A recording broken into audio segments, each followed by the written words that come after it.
Welcome to Daddy vs. Doctor. Here are your hosts, pediatrician Dr. Scott Cohen and comedian Sebastian Maniscalco. Welcome to a Valentine's edition of Daddy vs. Doctor. Valentine's Day is very special. Why is it very special, Sebastian? Well, it's not special anymore, to be honest with you. No, it is very special. No, it's not. It's my birthday. Well, I didn't even think about that. Wow. And nobody does, because Valentine's Day is spent for me doing things for other people. Yeah. And it just happens to be my birthday as well. Happy birthday to me. Happy birthday to you. I totally forgot that it was on Valentine's Day. I knew it was coming up. I just forgot. So I want to open up the bag. By the way, Brock's candy. Yeah. Surprised they're still around. I haven't heard of Brock's since I think I was in school. These hearts, I mean, that could have been manufactured in the 60s in that bag. They don't go bad. If you're going to have a bomb shelter, you put those in there. They don't never go bad. Yeah, listen, these are old school. But wait, Brock's, were they always the ones that made the candy hearts? I don't know. I feel like there's a lot of different brands. What is it, Friends version? No. Yeah. You can't even read this shit. That's how bad it is. That's how old it is. The writing's worn off. So what is the message? This says couch. I'm looking for like just putting random English words. Yours are like, you know. What does that say? Oh, trifle. TRFLE. Oh, is that like an acronym for something? This is the Friends version.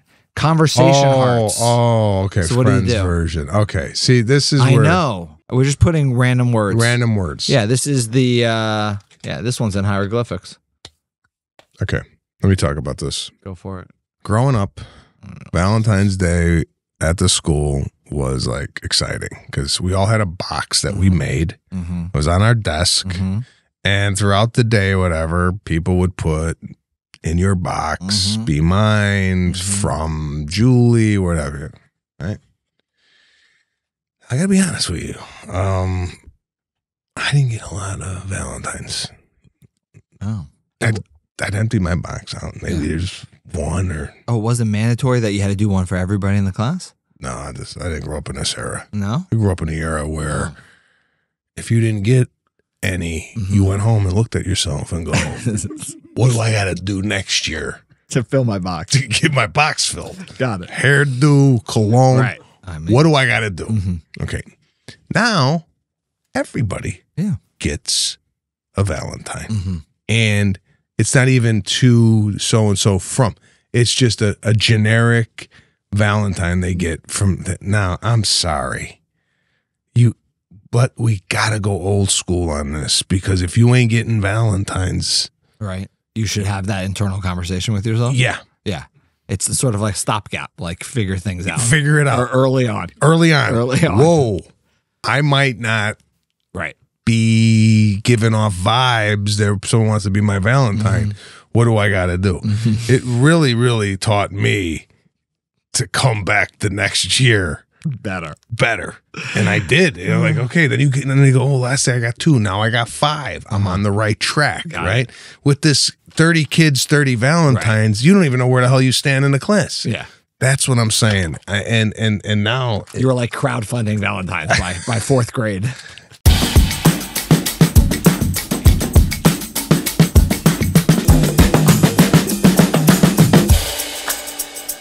I think it's okay up until a certain. I think when you're younger, the whole idea, right? Everybody feels good. It is funny though. I remember getting one from everybody, but feeling differently about the people that I wanted them to like me. It could have said the same thing. I remember there were twins, Carrie and Allison Kowalski. Love that. Had the biggest crush on them. They could have written, the card already said Happy Valentine's Day, and they just signed their name. But to get it from them, I'm like, oh, they like me, as opposed to, got the exact same card from somebody else and was like, I don't care about it. But I feel the same way about birthday parties. You're in that right now. Early on, you're supposed to invite the whole class to the birthday party.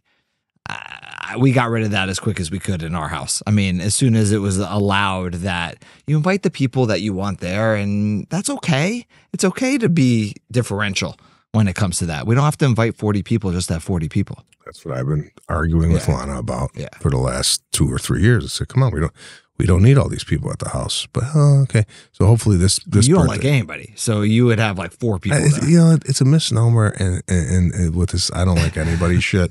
You take it so personally. No, because we had this conversation recently, Lana and I, actually this morning in the gym. We had this conversation about me. Oh, you're not social. This and that. I said, if you look at my friendships that I've established over the course of my life, I have more friends than Lana has, and she's more social, right? Yeah. Okay, so I more meaningful. Yeah. So I said, you know, she probably took that really well. Well, I mean, I had to massage it in a way, right? Where like, not that what you're doing is wrong, right? Well, if you look at my friendships, they're well-established friendships, and and you know, I don't have to be the life of the party. But I don't want a lot of people at the house for these remaining birthdays. I mean, it's just ridiculous. I don't disagree. Now here, this is another thing, and if you're out there, and I don't even know who makes this, and I'm not even. Oh, what you're saying on the back? Go ahead. No. You're saying what? You don't like the commercialization of Valentine's Day. I do. Oh. I love it. Oh, I for kids, I think this. So you like these? You like these little snack packs, the candies, the whole thing. This is the way I look at it. Yeah. And I don't know what's happening in your house for Valentine's Day. Yeah. But I'm not the husband that's a happy Valentine's Day. Here's roses. Here's a gift. I'm not that guy. Right. Because the way I look at it, you get custom made cards. We'll show. I mean, we don't want to blow this website up, but we should show the holiday card. But I also don't want to have other people competing for you to get the cards that you want to get. But Sebastian gets cards for a holiday from one specific place. These cards are special. We should show them.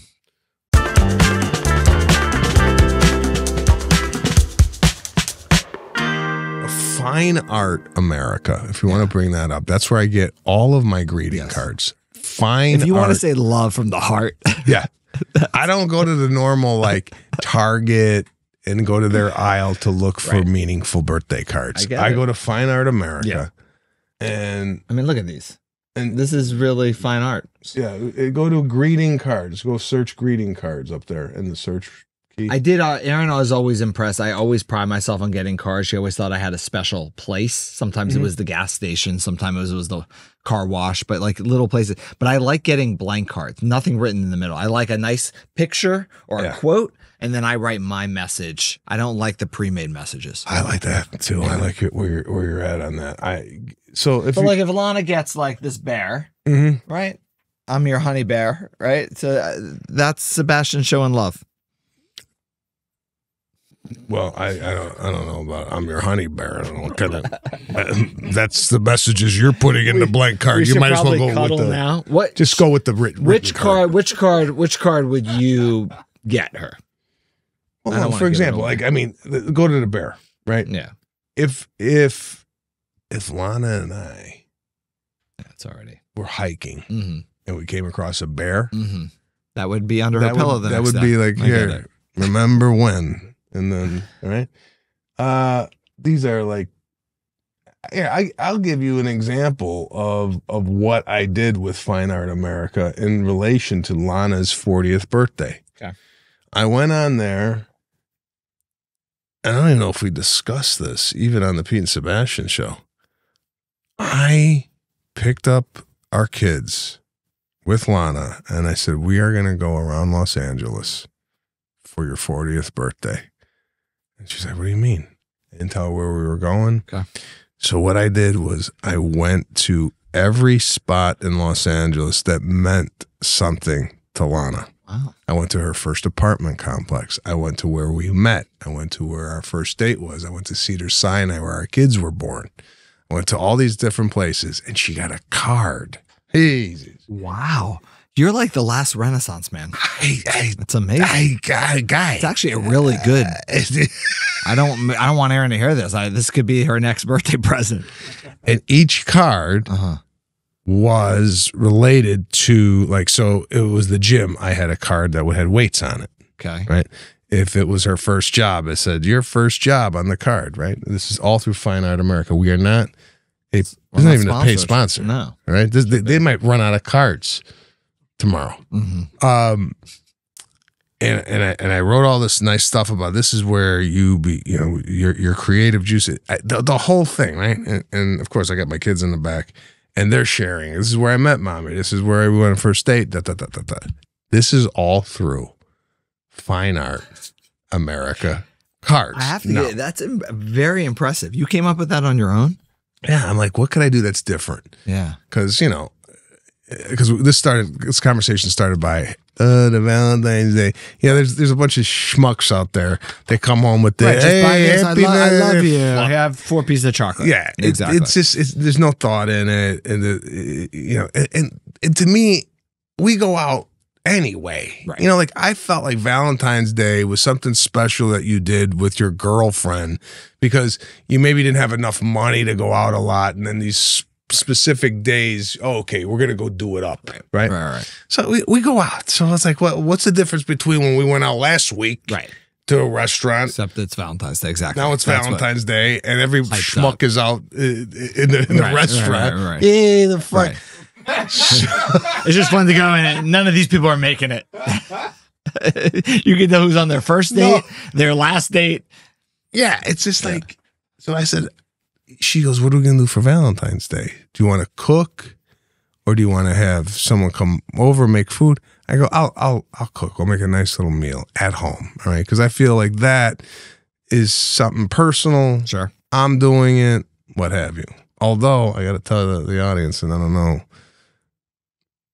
I drank once this year so far. We're what, 36, 37 days? One night I had 2 glasses of wine, and that is it. And I got to tell you, I am operating, and I don't know if you've noticed this, but the thoughts that I'm having, they're just spewing out of you. Fluid, bro. I'm impressed. That's impressed. No, I'm very impressed with that gift. I pride myself on thoughtful gifts, not just the store bought. Okay, what is your most thoughtful thing you have ever done for Aaron? So I think when we got engaged, one of them. We used to go hiking on Runyon Canyon. Every weekend. We lived at Summit Apartments right there at the entrance of Runyon Canyon. So every weekend we just take walks. We've been dating for over a decade. We've known each other since college. And then I got an ultimatum. No. And she was away for an orthodontic conference in Vegas, and she got back Sunday night. And I said, let's go we didn't get a chance to take our walk. Let's go to Runyon Canyon. She goes, well, it's getting dark and it's Sunday night. They close because the park closes at dark. So I got permission from the Park Service to keep it open after dark. So if you've been to Runyon Canyon, you go up the path to the right, and then there's the overlook of the city. And I had littered. I had put along that path rose petals the entire way. And we're walking up, and Erin's looking, and she's like, who put all this trash? Who put all this trash here? Why is all this trash? And I'm thinking, these are rose petals. It's fine. And then we get to the top, and I had set up a picnic blanket and a little basket. And then one of the things that Erin was, when we dated, if we passed a gumball machine, for as long as I know her, she'd always ask me for a quarter for a gumball machine. So I got an old-fashioned gumball machine, and I filled it with gumballs, and I had every gumball wrapped with, will you marry me? Oh, wow, bro. So we're sitting there, and she sees the gumball machine but doesn't think anything of it, and then she says, oh, do you have a quarter? I said, I do. So then she put the quarter in, she took a gumball, recognized, will you marry me? I proposed, and then the only picture we have of that night, and back then it wasn't digital, we had like the one-stop cardboard cameras. This guy on a bike, high as a kite, had been in the park, comes up and he's like, he sees food and he's like, oh, hey, can I have some food? And we're like, yeah, we'll share our food. You have to take a picture of us. So our one picture of my engagement is from a guy who's high as can be eating at the picnic table. So that was our engagement. Really creative way to ask someone for their hand in marriage. I have to give my hat off to you, but I'm going to ask a question now. And this, you guys can even think about this, even you guys listening out there. And she's still thinking about it, by the way. She what? She's still thinking about it.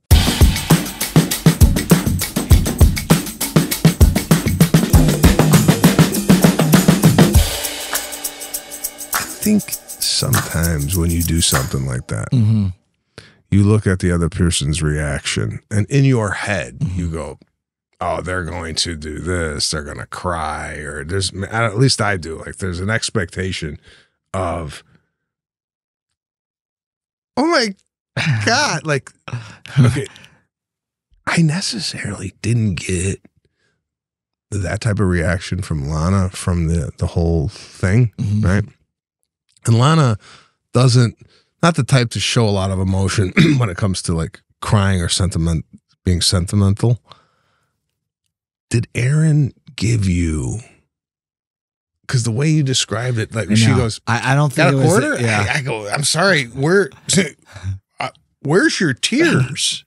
Yeah. I don't recall a hysteric crying emotions. Not even hysteric. No, was there anything that you know, Aaron? I think it's about time. I was about to leave you if you didn't do this by now. Christ. No, that's in my head. But that's how it was at our wedding.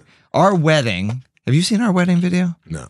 Well, believe me. Keep it. Have I seen your wedding video? I mean, wow. You act like lifted a chair. I mean, Avatar. The sequel. In our wedding video, me walking down and standing there waiting for her is just literally a close up of me bawling. Yeah, me too. Absolutely a puddle. And she's like, Mr. like nothing. And the guy's giving the talk and the vows, and I can't a hyperventilating thing. And she is just looking at me. And I was like, really? No mo? She's like, no, you were good for both of us. But did you even get a fucking, like a little, like a console? Like, it's okay, babe. No. It's okay. No, Nothing. no. Just get this over. When our girl saw the video, Lexi was really young, and she goes, why is daddy crying? And I said, sometimes when you cry when you're sad, and sometimes you cry when you're really happy. And I'll let you figure out which I was. So okay. So if you're getting a reaction, give me a quarter. Or she goes, give me a quarter. And you go, yeah. Right. You would think there was some anticipation. Like, why do I have that there? Well, if I got that, I would be tempted to take the gumball machine and throw it off the mountain and go, you go fucking find the gumballs now. Like, trash? Somebody left trash? She thought all the rest of that was her comment. And already I was in a mood as we're walking up. I'm like, it's dark. What's all this junk on the ground? I'm like, let's just get there. Let's just get to the top. This Valentine's Day. So I like doing I like doing family stuff because I think it's more important to do things as a family. Early on with my family, like Hanukkah, we stopped giving individual gifts. We would do family stuff, go to the Kennedy Center for a show because, we lived outside DC or do something as a family.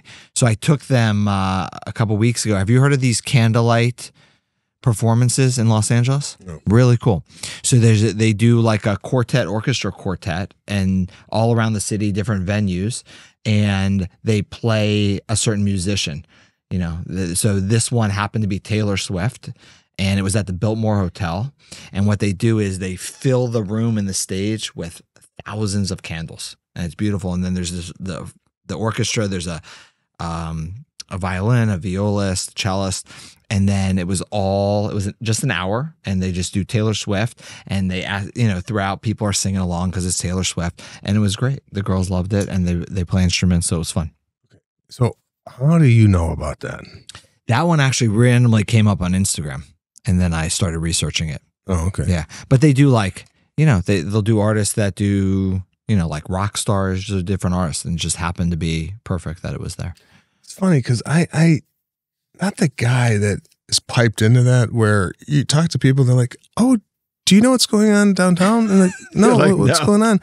Well, it's unbelievable. They have all these seagulls in the pond, and everybody does is they bring their own food, and then I don't know of any activities going on. Doesn't in your the city. Instagram it shoots you things like that you're thinking? Clothes, I fitness devices. Flooded on my Instagram right now. What? Chiropractors snapping necks all over the Instagram. Oh, really? It's just. I figure you get pimple popping. No, I get in the. Oh, this is it. Yeah. Is this it? Oh Oh, yeah, wow. that's exactly, and beautiful. So in this, it was all over the ground. Yeah, it was gorgeous. So I recommend it for people looking for, like, it's 1 hour. Pick an artist you like. They're all over the city. Again, not a paid advertisement, but it was a really fun night. We went out to dinner downtown first, and then we walked over to the Biltmore. That, it happened to be there that night, and it was great. Is there a stand? Are you standing or are you no seated? sitting? There's about a couple hundred people sitting in front of the stage. So they filled like like Biltmore is a hotel, so it was like in a ballroom, and it was just filled with seats. What's this called? It's called Candlelight Concerts.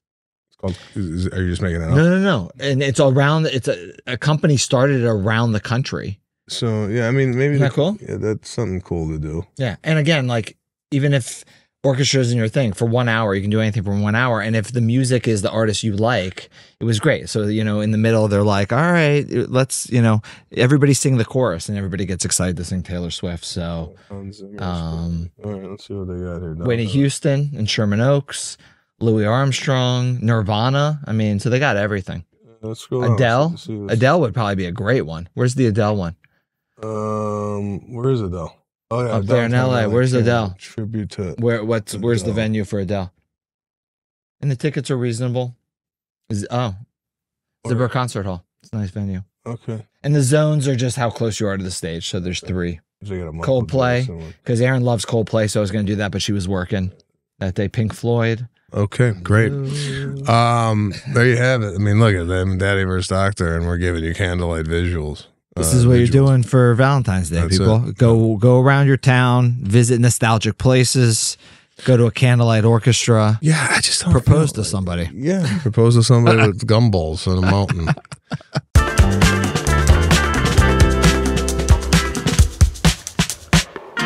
Are your kids, and you don't have to answer this question if it's too personal, but are we starting to see, speaking of Valentine's Day, dating boys?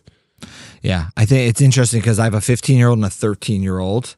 I think, interesting, my 13-year-old's more interested in it, or the idea of it, than my older one. But yes, absolutely. And there's probably things going on that I don't know about, so I say that. But yeah, we're interested. Wait. Not like, not bad behavior. I'm just saying interest in boys that isn't being shared with me. What we try to do with all their friends? We like being the house that they hang out at. We try to make our house the house so that they come and hang out with their friends and everybody at our house, which is really nice because then we get involved and we get to know who their friends are. So pretty much their network of people, we already know. They come over.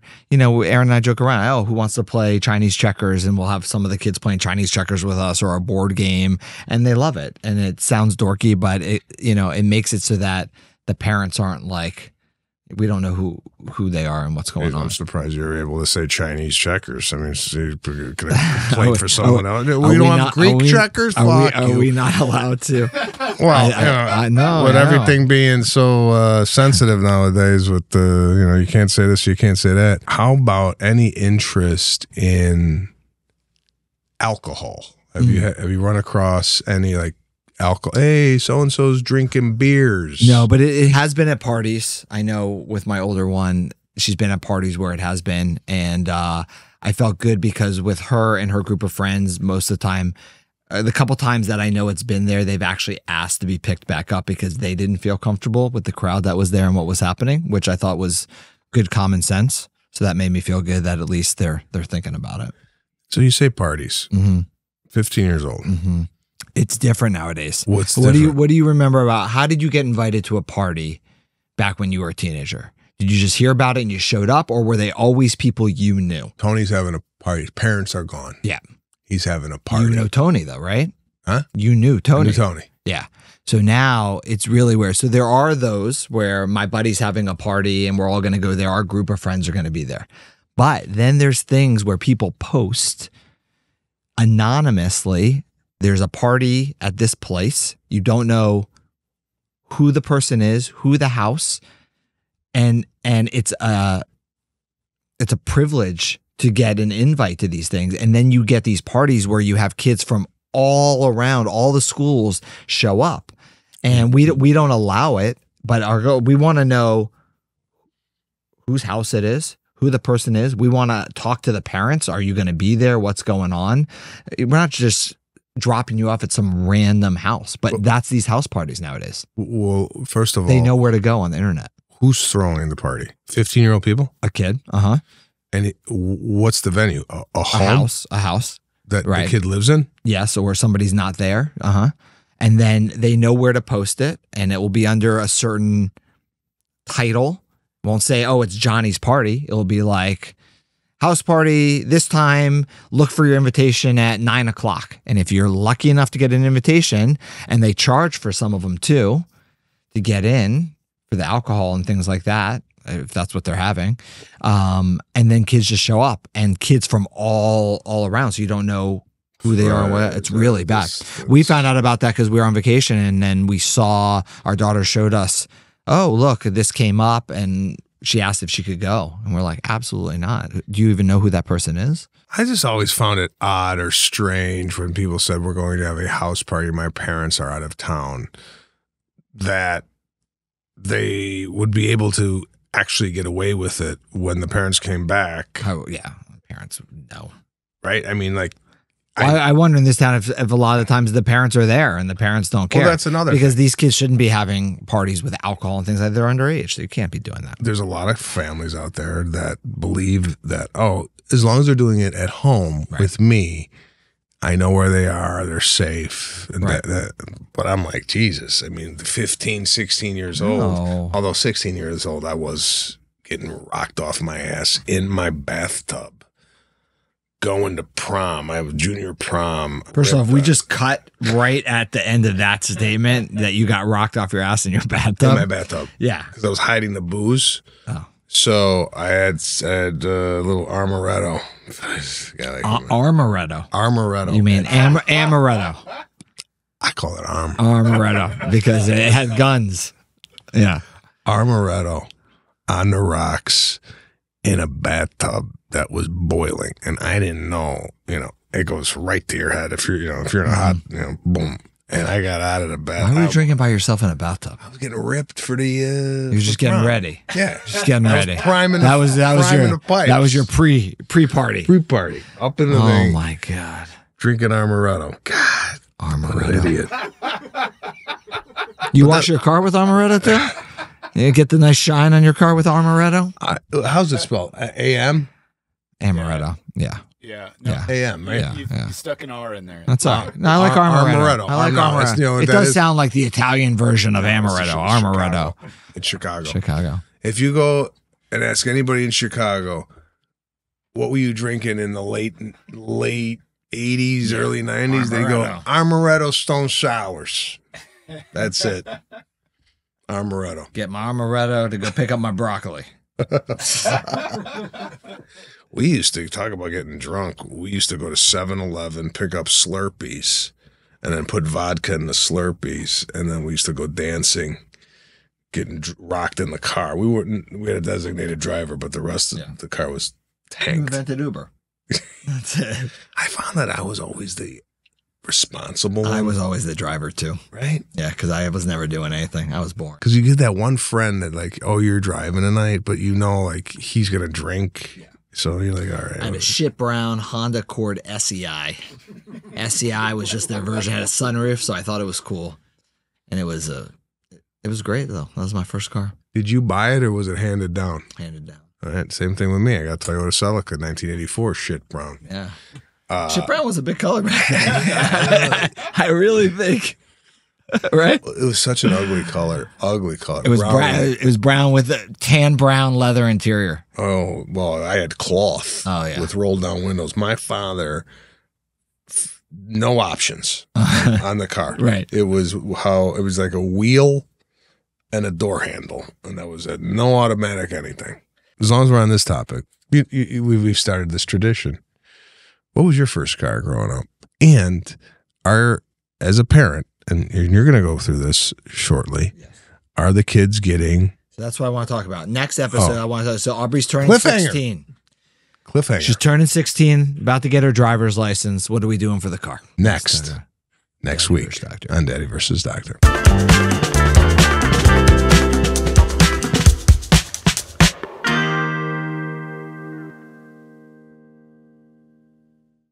The opinions expressed in this program are not intended as professional medical advice, as a diagnosis, as a treatment protocol, or as a substitute for professional medical advice from your physician. Please consider your own medical history and consult with your own physician for your specific healthcare and/or medical needs and about your concerns for yourself and your family.